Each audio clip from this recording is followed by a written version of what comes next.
Well, welcome to Allegiance to the King. This is our online church. And tonight, um, um, we haven't done this in a while. I want to say it's been about a year, but we're doing a Holy Spirit night tonight where we focus in on subjects regarding the Holy Spirit. And tonight, the teaching is titled Bad Listeners Don't Hear the Lord Either.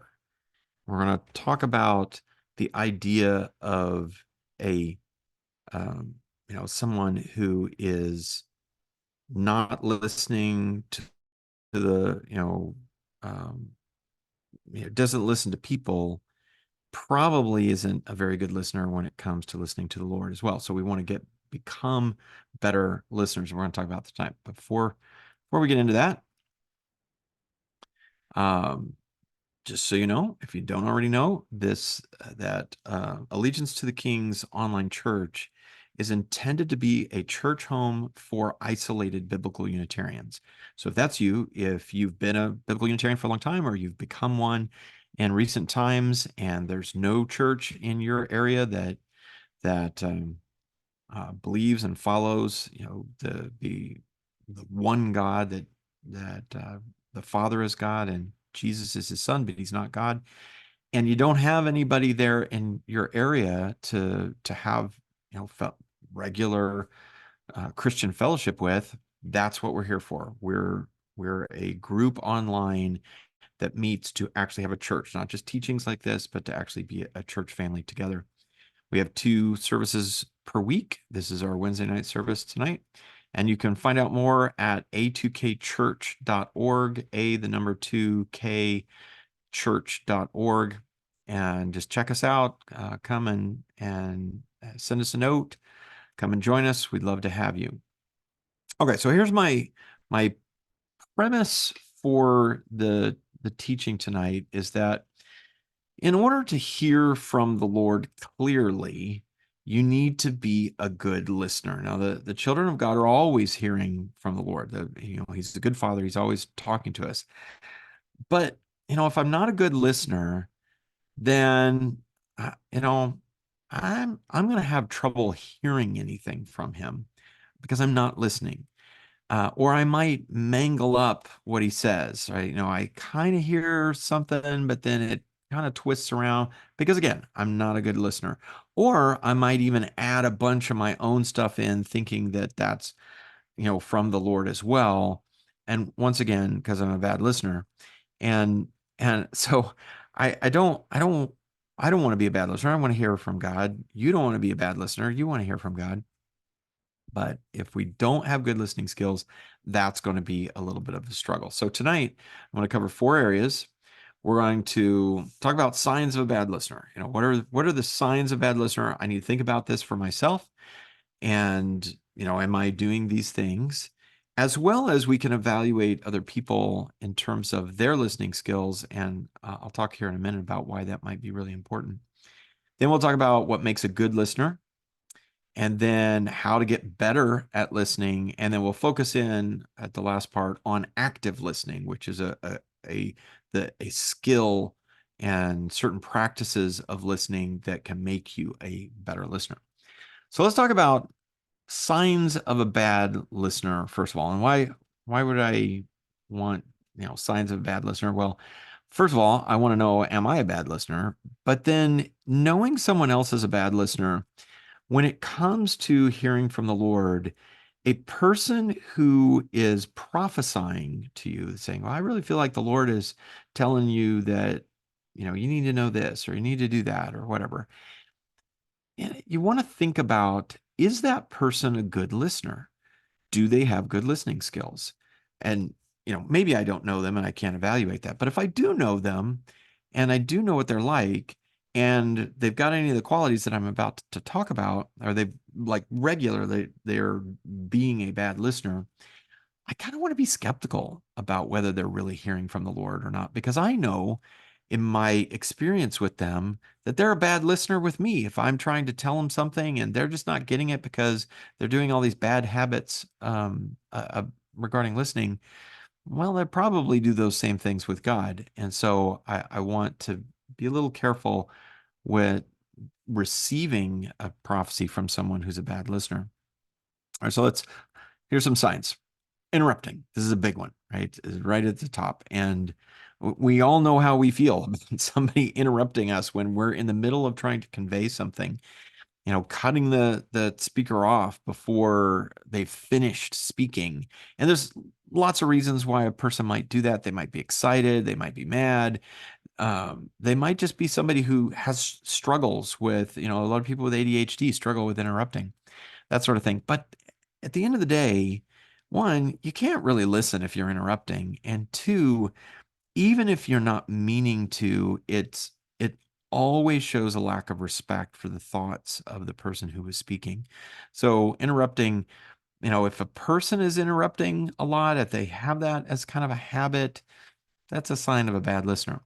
Lack of eye contact, somebody who's just sort of distracted, in terms of their focus. They're looking off and, some other direction or something. If they're not looking at you, there's a pretty good chance they're not listening to you. Sometimes they might not be listening to you if they are looking at you, and sometimes a person might be looking off thinking about what you're saying. But if you can tell the person, you're trying to talk to them and they're looking at some other thing, again, a phone, a TV, some other people, whatever, a dog, a baby, they're probably not listening to you. And distractions, if they're fidgety and they're checking their watch or their phone all the time, the notification goes off and they immediately check it. Well, that's something, again, these are all things that we can do, all of us can do, but when it's a person who's a bad listener, this is a kind of a constant thing. Um, Judgmental responses. So they're quick to judge and criticize or dismiss, tell you about how, why their opinion or their view is better, or why, quick to judge your feelings on the matter and tell you why you shouldn't feel that way. They really haven't heard you out. They really can't. If you really press them, they wouldn't be able to articulate what your position is. They just made a snap judgment. And, and so that sort of thing is an indicator of a bad listener. If they have autobiographical listening, and this is an interesting one. So this is where everything that you're saying, they're relating to their own experiences rather than trying to focus in on your message. So this might be where, you know, you're talking about something and you say something and they're like, oh yeah, I know all about that. In fact, this one time, and now they're going to tell you their story about that. And again, we can all be guilty of this, but what we're talking about here is a person who's consistently doing these things, and it's kind of frustrating when they do it. They fail to reflect or clarify, and I think this is a common failure. I would say most of the people that I encounter fail at this particular one, but certainly a bad listener doesn't typically reflect on what you're saying or ask a lot of clarifying questions. They're really trying to, they're not really trying to understand what you're saying, and you can tell that because they don't ask you any questions. They make assumptions. They say their opinions, and they're not really trying to get to understanding with you. And reflection and clarification are keys to that. It's really hard to understand another person. And if you're not asking clarifying questions and probing questions, you're not really trying to understand them. And so you can tell a bad listener because they don't ever do that. And then finally, they're very selective listening. So they're only hearing parts of the conversation, and a lot of times it's going to be the parts that they like. If it's something they don't like, maybe they're ignoring it, or they are, cut you off and they want to focus on this one thing that's maybe even a side thing, but it's a bigger deal to them.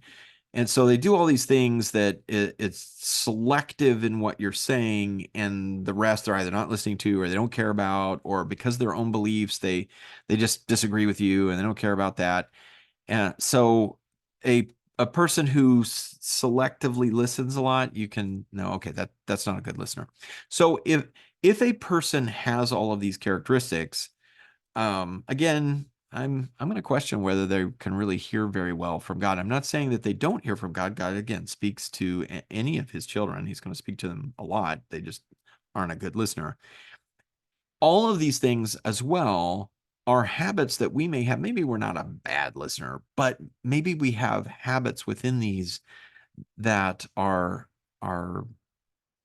we do too often, or maybe when we are trying to listen to somebody, we're guilty of doing some of these things, and we need to be paying attention to that. So what makes a good listener? So first of all, empathy. Really, empathy is a sort of a foundation for listening. You need to be able to understand and share the feelings of the speaker, and that's going to help you to understand their message. If you're in your own world and you're not trying to empathize with them, you're not really going to be able to connect with them. So that connection of empathy for that other person and what they're saying and really wanting to try and understand them is critical to getting to the place where you do actually understand them. And a good listener, that's what they're trying to do. Paying attention, maintaining eye contact again, and physically being focused on them and engaged in that conversation. A good listener, again, they're not distracted looking off at other things and stuff like that. They're zeroed in on the other person that's speaking, and they're really paying attention. They're non-judgmental in their attitude. So they're listening. They're really trying to understand. They're trying to get the perspective of the person, and they're doing it without forming quick judgments or opinions about what they're saying.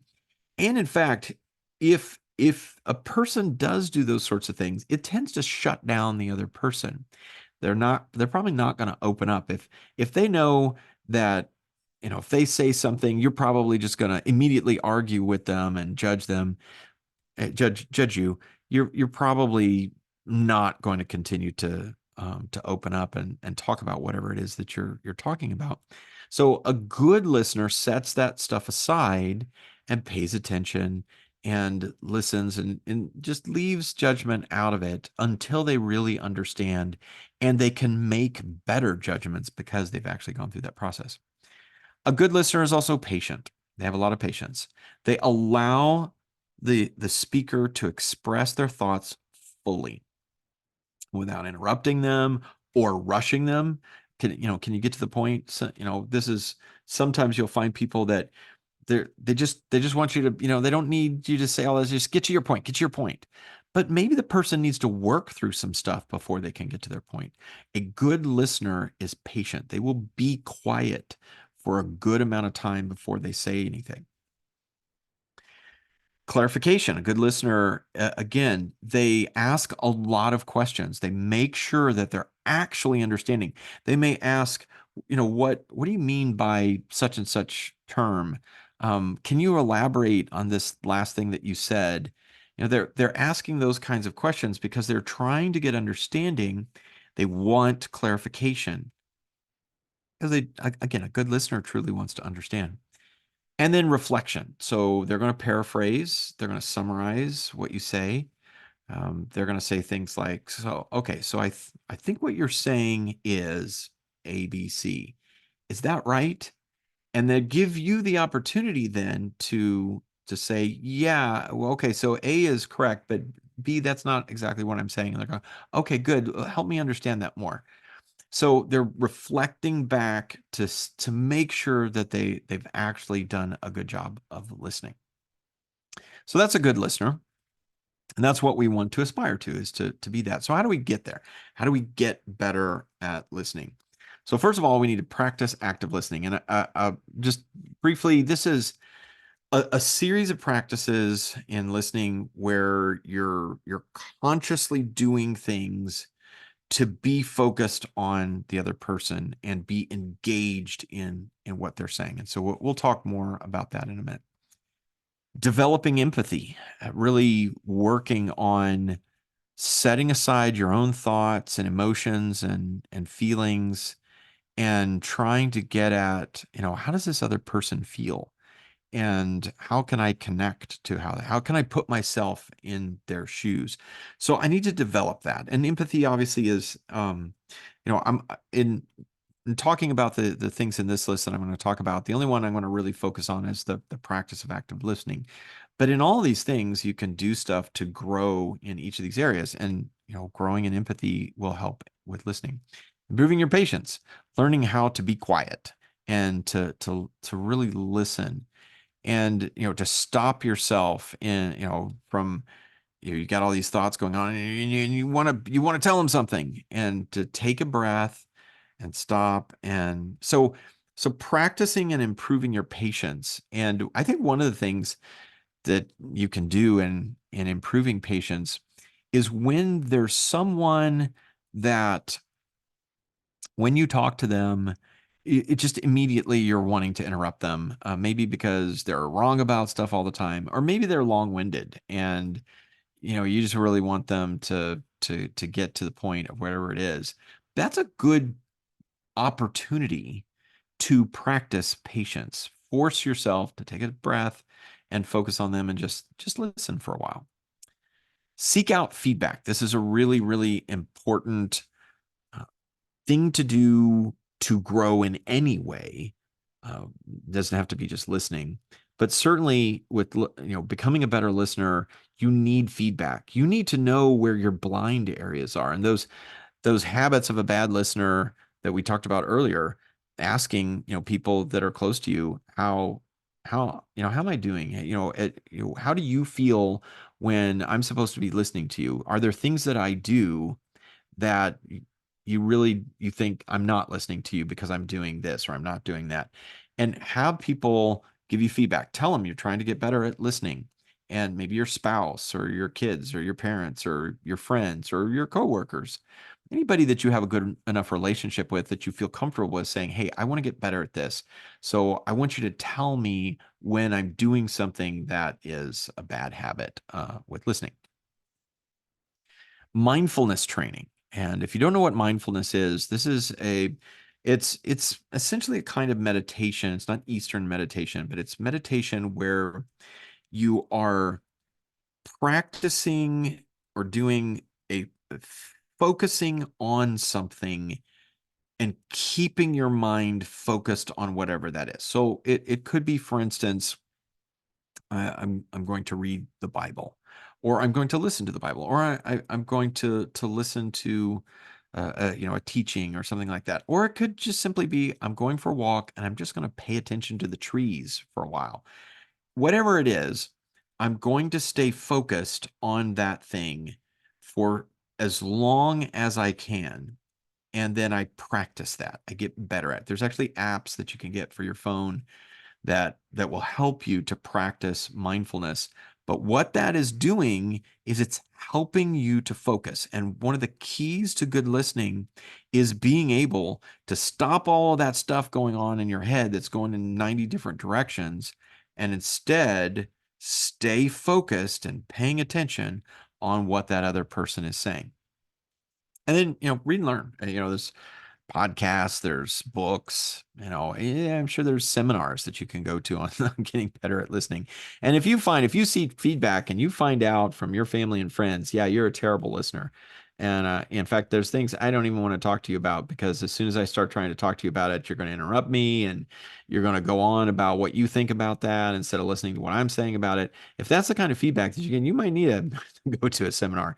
But certainly, this is a life skill that's a really, really important life skill for anybody. And it's important to grow in life skills that are meaningful. So, read and learn.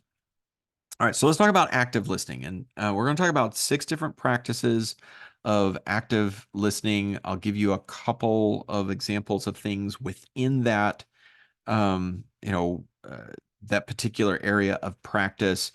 This is just an overview. I highly recommend, if you've never heard of active listening, or maybe you've heard of it, but you've never really done any training in active listening, that this is a skill in life that's a really big deal. And so this particular approach to that is a highly successful approach in giving you specific things and practices that you can do to get better at it. So the first area or practice is to give full attention, to really um, learn to focus in, completely focus on the speaker without distractions. This includes turning off your phone, your whatever devices, turning off a TV, that kind of thing, facing the speaker and maintaining eye contact. We want to give that person our absolute full attention. So we can actually practice that kind of focus. The mindfulness that I talked about, being present in the moment in that conversation and not your mind's, elsewhere. I think one of the things that we can do, especially with people that we have some level of relationship and trust with, is to be honest when our mind has wandered off and to apologize for it, not try to hide it. I over the years, as I grew up and, as a young man, I learned really well how to recover from my mind wandered. My mind wanders a lot. So, somebody's talking to me, my mind wanders and I'm like, uh-oh, I realize it. And uh-oh. And so I try and bring it back in and I'm trying to hide the fact that I don't know what they just said. I don't think that's good. It actually helps me to say to the other person, you know what? I'm sorry. My mind was wandering and I didn't hear that last thing. I apologize. Would you mind repeating that for me, please? If this person is a person certainly that I trust, we have a good relationship, they're going to respect the fact that I let them know that I didn't hear it, but I do actually value what they say and I'm trying to bring myself back to the conversation. So learning that mindfulness, practicing that helps me to keep that full attention. The second practice is learning and utilizing nonverbal cues. So we talked a little bit about eye contact. Eye contact is really a good thing to practice because it helps you to stay engaged. And for the other person, it helps them to know that you're likely engaged. And the combination of those two things helps propel the conversation in profitable ways.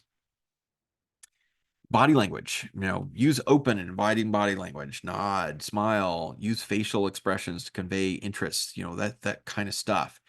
And um, we can actually pay attention to our body language, to the other person's body language, certainly, but also we can pay attention to our own body language. And, am I kind of being closed off? Am I sort of turning away from the person like I want to run away?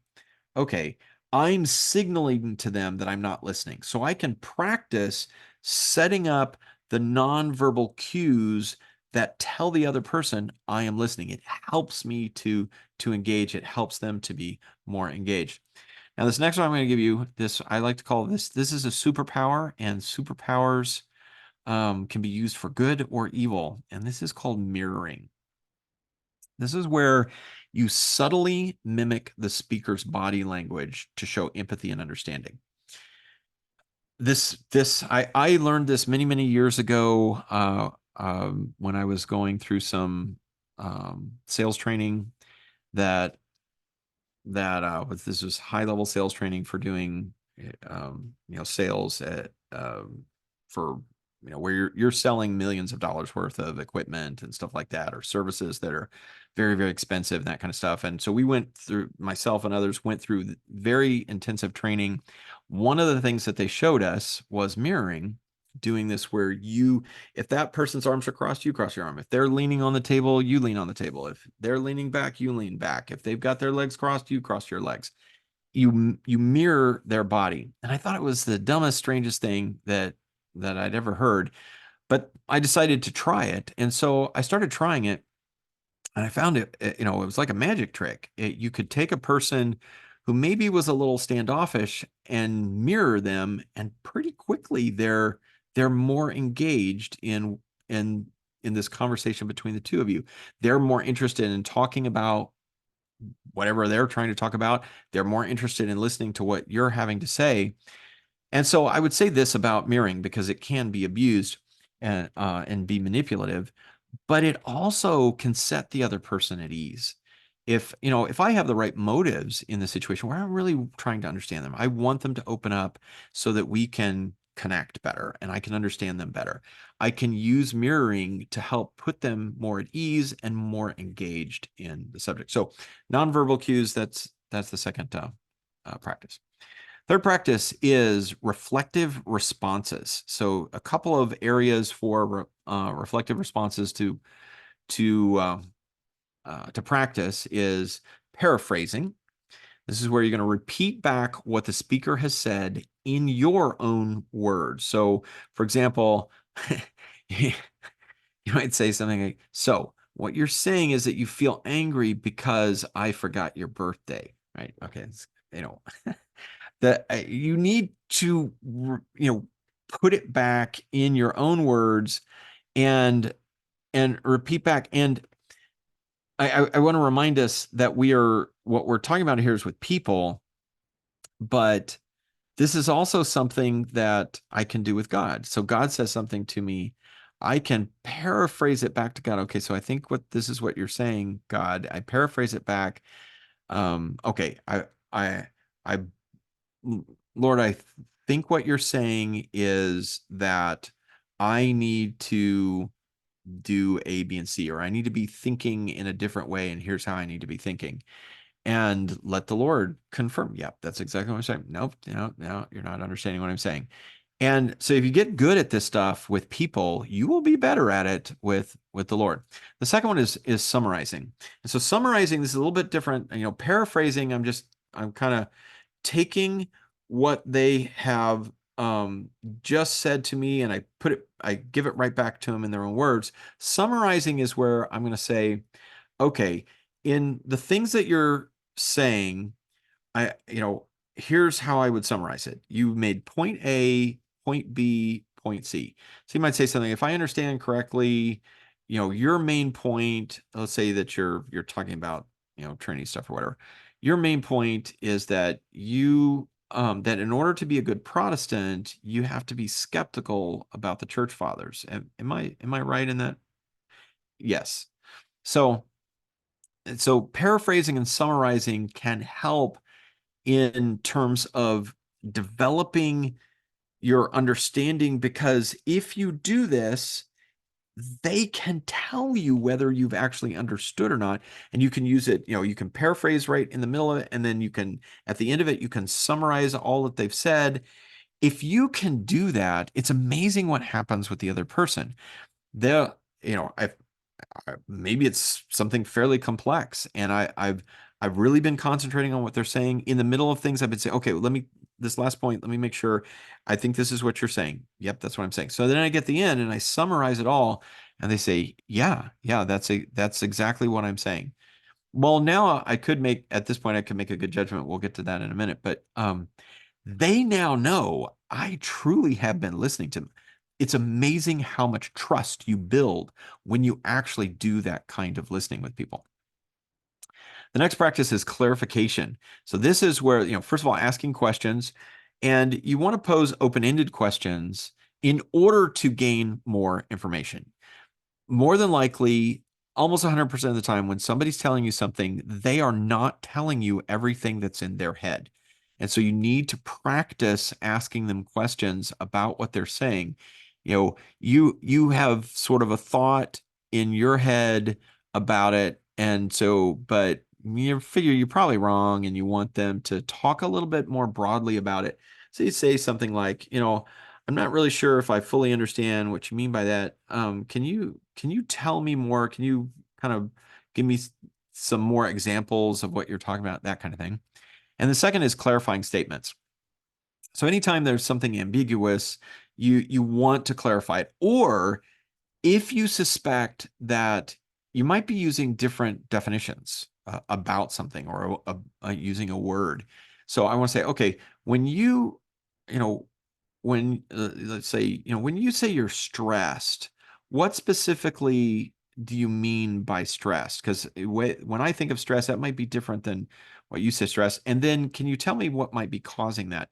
And so I ask a clarifying question, make sure I understand what they mean by stress. And then I asked an open-ended question where I'm wanting to talk about how they get to that state. The next practice is empathy and validation.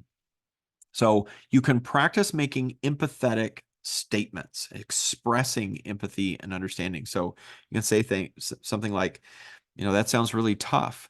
And you may not even really understand, right? Maybe you don't really understand. And maybe you don't really understand, but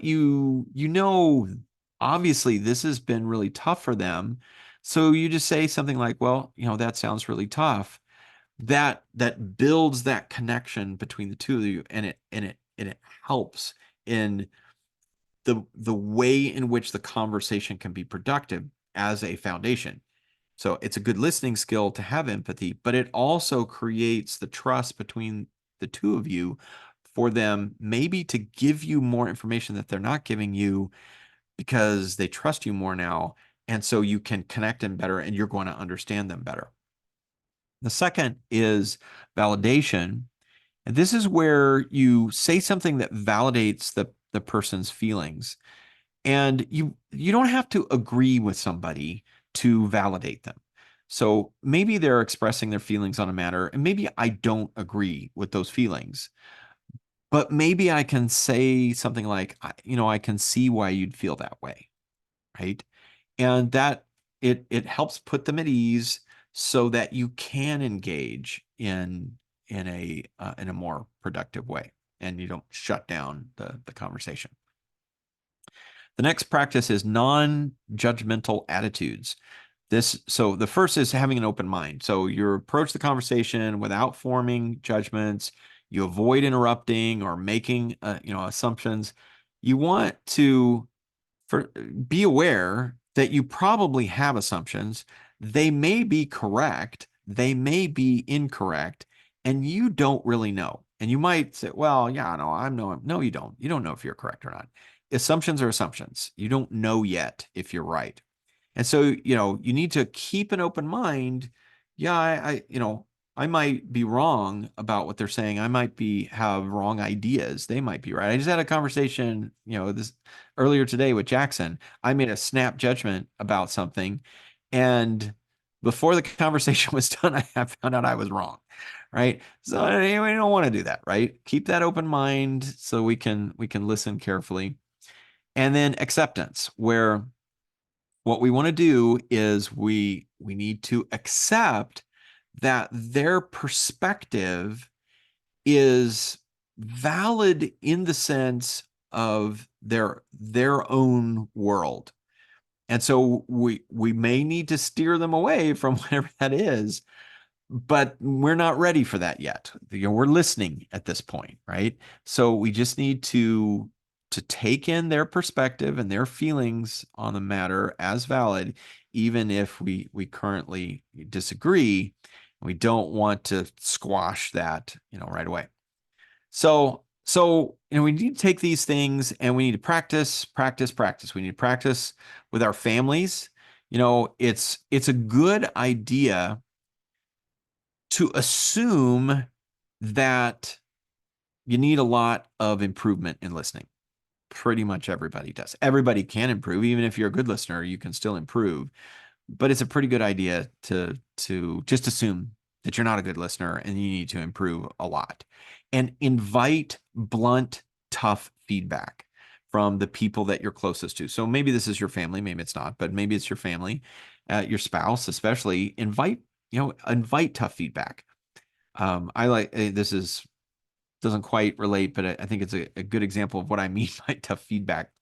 So I can at times get excited about a subject, and if maybe my wife and I are at dinner with another couple or something, and there's something that's come up, and I'm really excited about whatever that topic is, and I will run away with the conversation. I'll just start talking and talking and talking. Well, what I've done is I've given my wife permission to stop me in that process. And to the extent that, maybe she nudges me.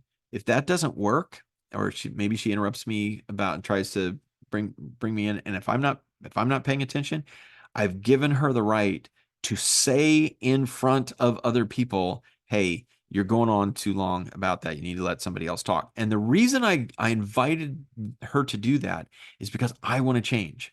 I want to get better. I don't want to do this thing that I feel embarrassed about later, right?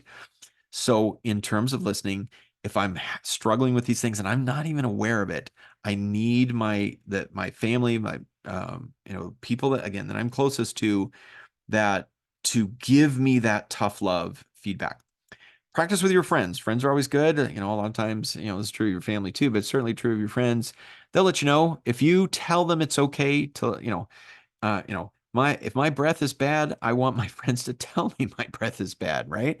If I'm a bad listener or I interrupt or I make snap judgments, tell your friends, hey, tell me when I'm doing that. Help me to not do that. You can do this with your coworkers. Might be a little bit more tricky with coworkers, but maybe you've got coworkers that will help you. Sometimes we're different at work than we are in our personal life, and we may have habits in our work life that we don't have in our personal life, and vice versa. And so, talking to your coworkers, about, hey, I'm trying to improve my active listening skills, and tell me, is there anything that I do, especially in these categories that I probably need some improvement? You're bound to have at least one coworker that will work with you, tell you, talk to your boss. If tell your boss, hey, I really want to get better at this. Help me to know, what am I doing that I need improvement, that kind of thing. And point it out to me when I'm doing it. And then, practice with God and Jesus, right? Practice these active listening skills with God and Jesus. And, in my prayer time, I certainly want to pray and tell God about things that I need to tell him about, or I need to ask about, and things that I need or whatever. But I also need to learn to listen. I need to practice listening with with the Father and with our Lord Jesus. And so just like I would do that, I want to invite, Lord, tell me when I'm listening, when I'm not listening well, and help me to grow and improve. In some of the categories that we talked about, it might seem to not imply like making eye contact, right? With God and Jesus, I can't make eye contact. But when you start to think about it, all eye contact really is about focus, right? So I'm learning to better focus on that other person. And so the bottom line is, if I will get good at all these things that we've talked about with people, it will help me to get good at listening to God and hearing him and discerning him, because I learned to just quiet my mind, to focus, to not interrupt, to not allow for distractions. I get distractions, out. I'm going to have a conversation with God. I don't want that. All those kind of practices are going to help me to be better. That they'll help me with people. They'll help me with God. And if I can tell that I'm getting better with people, then I will know I'm going to be getting better with God. Okay, so next, we're gonna I'm gonna open it up for questions and thoughts and that sort of stuff. But if you've enjoyed this teaching, please like and subscribe. To the YouTube channel, hit the bell for notifications. We love getting feedback and questions and comments, that kind of thing. So please, comment on the video. We'd love to have a discussion with you about it. If you've come to this video through Facebook, it's probably in a post, give us a comment there. Let us know what you're thinking, what your questions are. Was this helpful? And then, be sure to visit the website, a2k church.org, the number 2K, the letter K, church.org. Come and check out the website. Check us out. If you're an isolated biblical Unitarian, then come and visit us, and we'd love to hear from you. I'm going to keep the recording going and see what the folks here online have to say about all this. Let me stop my share. There we go.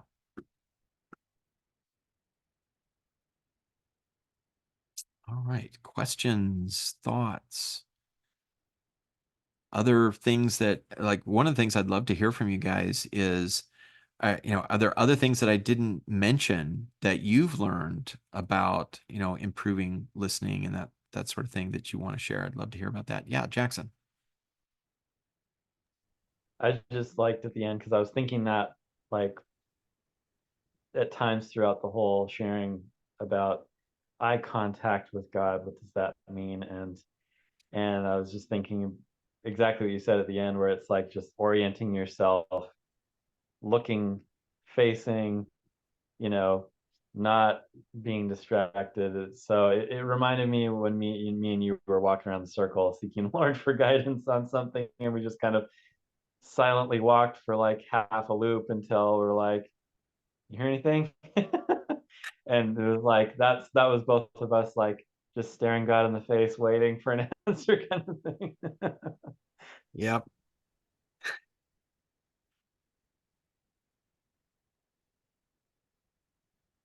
Other thoughts, questions?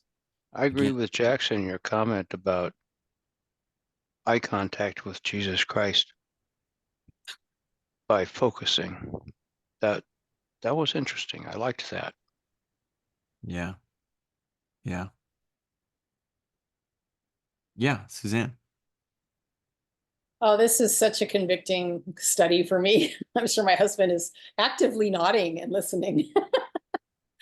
I come from, well, I come from a family type, not just Jewish, but New York. So you can imagine how the culture that I come from is all about interrupting, talking over, um, thinking that you're hearing and listening to other people while you're talking at the same time as them. And it's something that, my family has done forever. And it is really, really difficult to break out of that, especially when I'm around other people who also have that habit or have been raised in that type of culture. We just fall right into it. And actually, it's kind of funny because when you're comfortable with that, it's not a problem. But other people, like people have been in the room with me talking with my family or with other people similar, like maybe New York Jew people too. And they're just like, how I can't get a word in edgewise. How can I even follow your conversation? We're loving it because like that's just like part of the whole experience of communicating, but it's so dysfunctional, honestly. Like after, because I did learn some active listening years ago, and I'm like, man, this is so hard. And so it's definitely a prayerful thing to do, like to ask God to help, um, just to slow down, to breathe, to like even like count to 10 before opening my big mouth, because I just want to jump in. And it's not because I'm being rude or disrespectful or I don't think their opinion matters. It's kind of a social way of engaging in that type of culture that shows that you are listening and that you are like involved. But honestly, like you said, it really is kind of rude. So it's a lot of unlearning, and when you've done it for your whole lifetime, like decades, it is so hard. And people do misunderstand it a lot. They think you're just being so rude to interrupt when all you're doing is jumping in because you're so excited about what they're saying and you're trying to like share that excitement. So really just it's a cultural thing for a lot of people. And maybe that's helpful to some of you to understand that when you run across people like that, they might be an Italian family or something, and they might have that type of habit. And you might have to communicate what you're feeling and say, I feel frustrated that I'm not able to finish what I'm saying, and Yeah. try to help them see that, um, that, that it needs to adjust. So I just thought maybe some of you aren't aware of that cultural element to it, but man, I certainly am. And it's been a real detriment in my life forever. You That is know, hugely helpful to hear. what one of the things that that I I learned, I don't know, a number of years ago that I think enters into that kind of problem is that the prefrontal cortex of the brain can only focus on one thing at a time. And it has a buffer function where it kind of brings stuff in ready to process the next piece of whatever it's focusing on. And when something interrupts that process, it has to do what's called a context switch. And it has to use energy. It unloads. It works quite similar to a computer, actually. It unloads what was in the buffer and pulls in whatever this new thing is, and then begins to process that. And so one of the things that is a complete lie is that anybody can multitask when it's involving the prefrontal cortex. That is not true. You can multitask if you're doing something that your prefrontal cortex does not have to do. Your conscious thought mind, where you're having to pay attention to it. If it, like driving, for instance, the phenomena where what's called your basal ganglia is doing the driving, and you get to work, and that you've gone to 100, 1,000 times, and you drive there and you don't remember driving there. That was because a different part of your brain took over, not that prefrontal cortex part of your brain. So what happens is, if interrupting disrupts that process, and so it creates a context switch, and it interrupts that flow for the person who is speaking.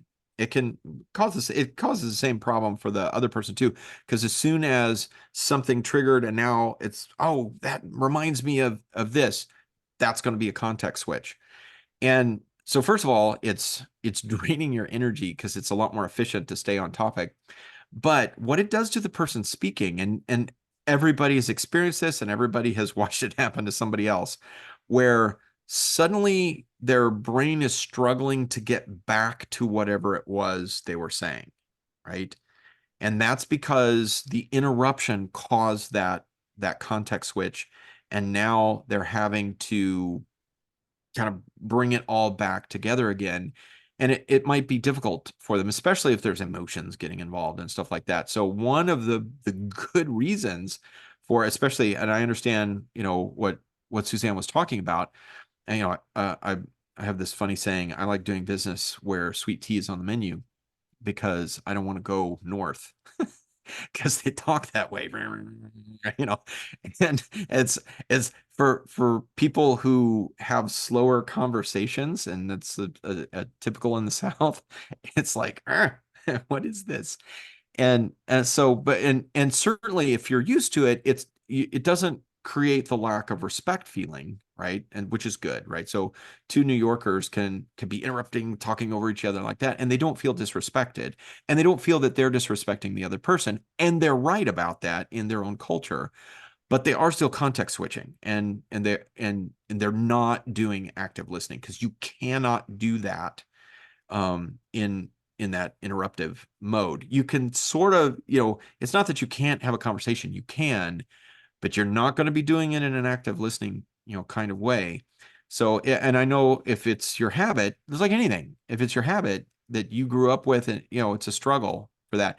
So for those of us who didn't grow up with that, or don't have ADHD or whatever, because ADHD will do the same thing, that, having, when you've got someone that you're in a relationship with that has those kind of habits or whatever, having patience with them, just working with them, and not, judging them, for that sort of stuff. you know it's good to just understand them better, and then help them, be helpful to them, and say, hey, don't forget, don't do the New York thing with me. you know you're ADHDing right now, right? Oh yeah, you're right. Okay. And if you do it without judgment, without irritation, and that kind of thing, it's so much easier for the other person to then say, okay, oh yeah, you're right, and you get back on track. So Suzanne, I really appreciate you bringing that up, because that cultural aspect is a big deal, and I didn't cover that. Ray. Yeah, I want to affirm everything that you've just taught. I have conducted or attended hundreds of depositions, which are interrogations on the record in legal matters and lawsuits. And so when my client is being interrogated, I tell him to be a clam. to answer the question truthfully, but don't offer anything else. But when I'm doing the interrogating, when I'm taking the deposition of another party, I try to show empathy and that non-judgmental attitude to open that person up, to make that person feel more comfortable, and that I truly want to understand his position. Mhm. And in doing that, I will repeat his position. I will I will clarify, is this what you mean? Is this why you did what you did? And try to get him to not regard me as an enemy, but to regard me as a truth seeker, as someone who just wants to find out what the facts are from his perspective, which of course I completely disagree with and hope to, you know, to contradict in trial if that's where it goes.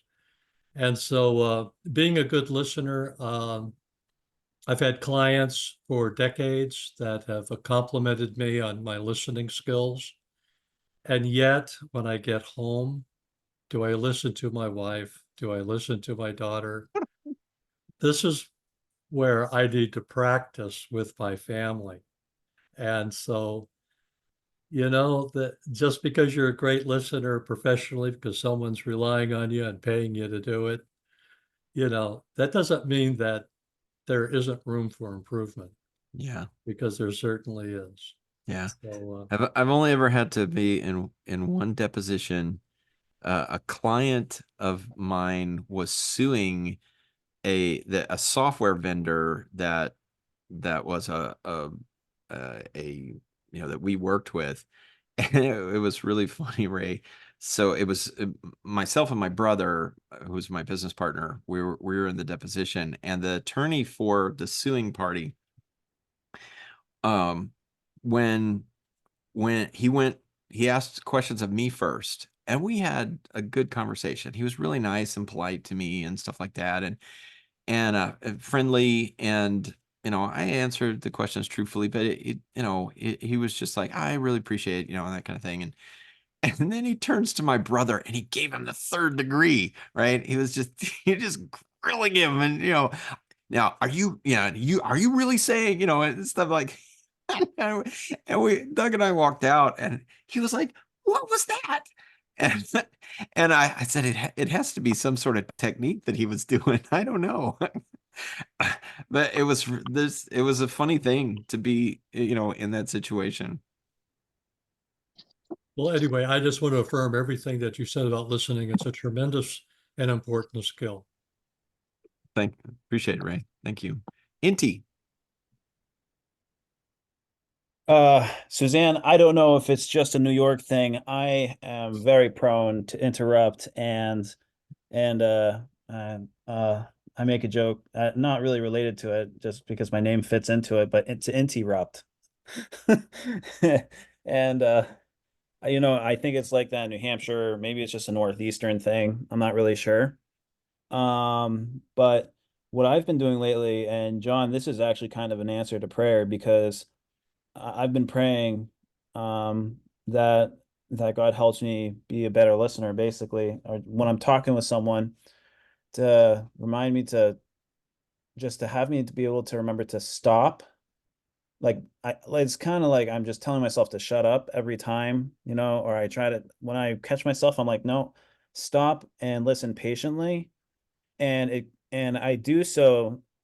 I don't know if this is smart, but like I will, when I notice I've interrupted someone or I've derailed the conversation into a different topic, different, or whatever, I will even apologize. I will stop and I'll be like, "Whoa, I am sorry, I interrupted you. Or I'll be like, can you say that again?" Or I'll say what were you gonna say? Or what were you trying to say? And so I actually apologize. I don't know if that's going too far.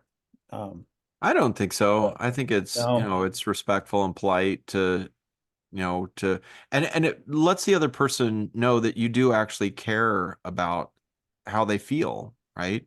So if you say, I'm sorry, my brain checked out for a minute. I got distracted. I'm really sorry. Would you mind repeating that?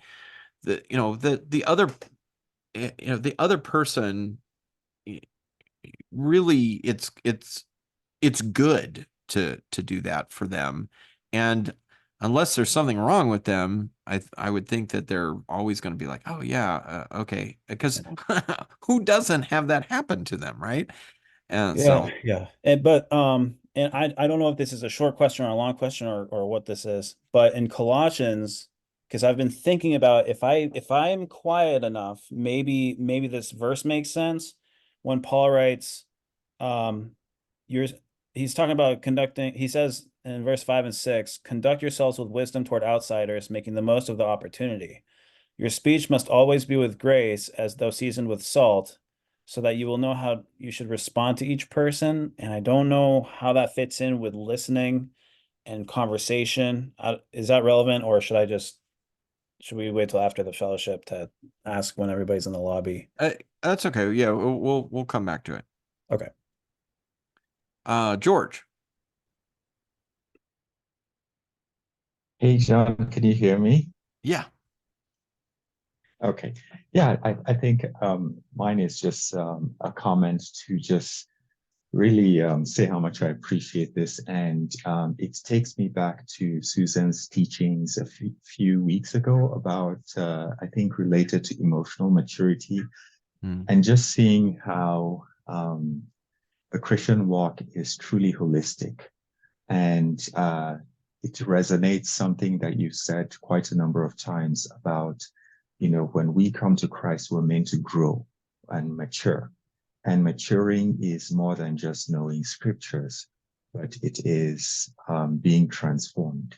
And that transformation is not just, again, kind of spiritual centric, but a complete, reformation of our lives, because that's what being like Christ is, and being this journey towards rediscovering what we as Adam were originally designed to be. So it's just kind of like an epiphany for me, just realizing how we need all these areas, all these aspects of health. And it seems more often than not, like today's teaching is not necessarily kind of from the scripture, but it is a vital component to help us see where the rubber meets the road. And I haven't heard this sort of things, uh, hardly heard, maybe in a few places, but very, very few, in church and in Christian circles. So I just feel very grateful. I sent a couple of people text saying, hey, I need feedback from you on, just areas that you see in me to grow. And I'm just like, wow, there's just so much I don't know, so much that I feel it's just like embarrassed, as Susan would say, at myself. And just like, yeah, some things are cultural, some things are just you've not had any better example to be shown you, or even someone who is perceptive enough to kind of point out that area. So yeah, I'm just grateful. I'm just like, wow, you know, just processing out loud. So thank you for this teaching, and I look forward to feedback from you and from others. But this is really, really good. It's part of the journey to being like Christ, and I'm grateful to have it being taught and just appointed. Thanks. Yeah, spiritual growth is not how many Bible verses you know, spiritual growth is this kind of maturity. It's, maturing in Christ is about your character. And the Spirit is there to help with that. But and the Bible absolutely is there to help with that. But if you learn your Bible really well, but you don't actually grow in Christ, that was your effort with the Bible was futile. So yeah, thanks, George. Appreciate it. I'm going to go to Serena, and then I'll close out the recording, and then we'll continue on with the conversation. Yeah, Serena, go ahead.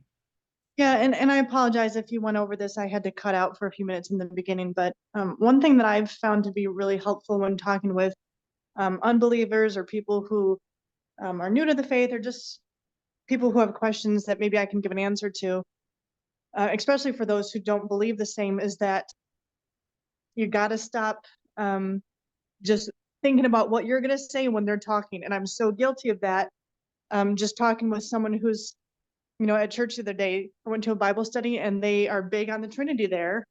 And I simply went for the Bible study, but I was talking with a woman about it. And as she's talking, all I'm thinking about is all my rebuttal statements I'm going to make. And I didn't hear a word she said.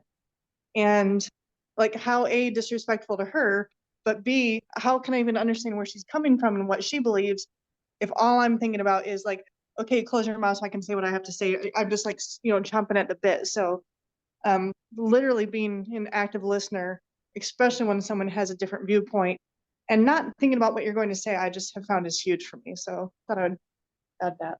Yeah, what a great comment to end the recording on, because that's such a big deal to, stop thinking about what I want to say, as soon as they take a breath, and maybe I'm not going to interrupt them, but I'm in my head, I'm just thinking about, okay, they said something and now I'm thinking about how well, how would I respond to that? And I need to say this. Oh, that one Bible verse that says that, that'll be perfect. And I have missed a bunch of stuff that they said. You're absolutely right.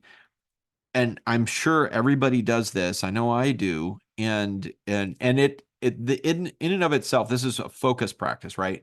Of mindfulness, of staying focused and actually not thinking about your own stuff while you're listening. And so paying attention to that kind of stuff. I have to be honest with you.